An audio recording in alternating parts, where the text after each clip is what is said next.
अगर आप भी चाहते हैं प्रेमी फिल्म से हिट का ऑडियो वीडियो आप तक पहुंचे तो हमारे चैनल को सब्सक्राइब करें और बेल आइकन को दबाना ना भूलें।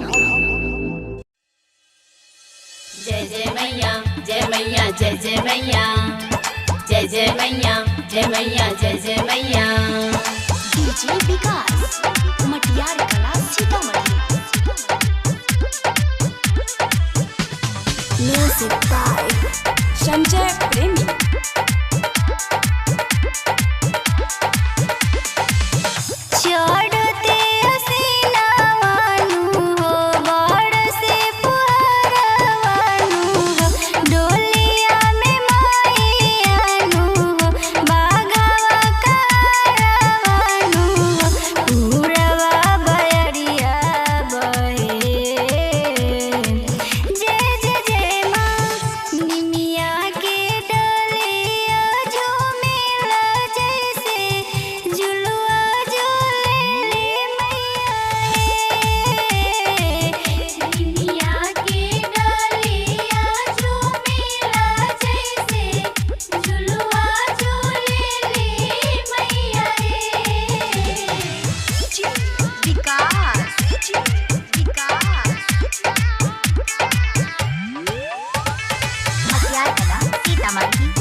डीजे विकास मटियार कला सीतामढ़ी।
प्रेमी डिजिटल रिकॉर्डिंग स्टूडियो सीभर। कॉन्टैक्ट 9304977188।